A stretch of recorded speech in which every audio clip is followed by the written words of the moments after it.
Posted October 24, 2017. 191,546 Chinese President Xi Jinping has just been formally approved as the country's most powerful leader in decades. On the final day of the 19th Party Congress, Xi Jinping's status has been elevated to Mao Zedong level. His thoughts have been enshrined in the Communist Party constitution. Mr. Xi is the only leader, other than Mao, to have this title bestowed while in office. It only took a few minutes for the 2,300 party delegates, at the Great Hall of the People in Beijing, to approve Mr. Xi's vision for China, socialism with Chinese characteristics for a new era, as it is titled. Then the moment everyone had been waiting for, the delegates voted unanimously to enshrine Xi Jinping's thoughts into the party constitution. Mr. Xi has pledged to make China prosperous and powerful again, to resume its rightful place as a global power. At the opening of the Congress, Mr. Xi laid out his thoughts, or vision, in a 3.5-hour speech.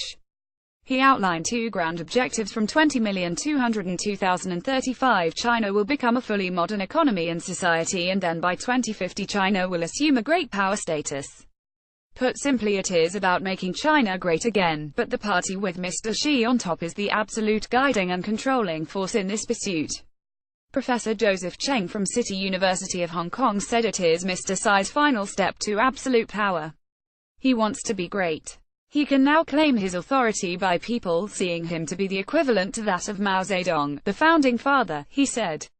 But Professor Cheng warns with great power can come great risk. At the same time, his ambition will have certain weakness. People point out, why should the top leader in China have at least 8 to 9 leadership positions in very important policy areas?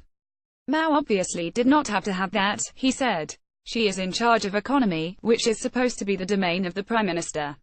He has to be in charge of everything.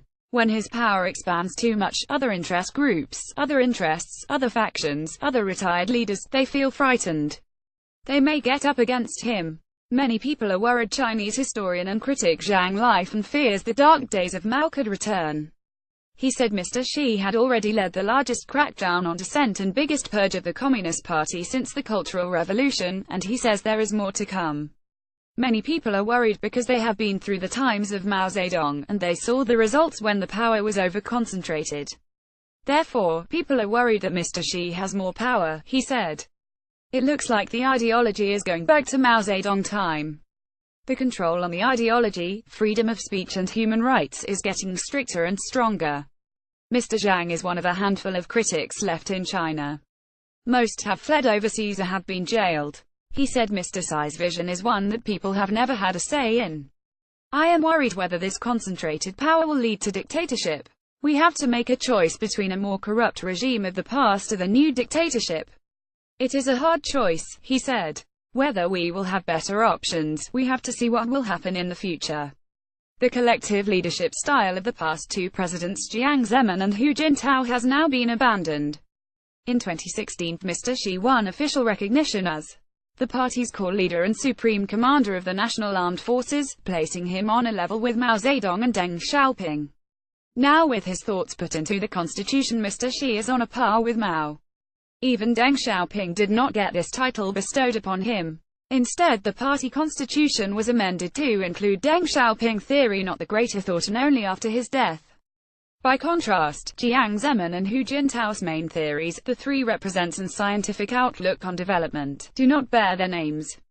On Wednesday, the party will announce its new standing committee, the top decision-making body in China. It is expected to include 7 members picked by Mr. Xi. Topics: World politics, China.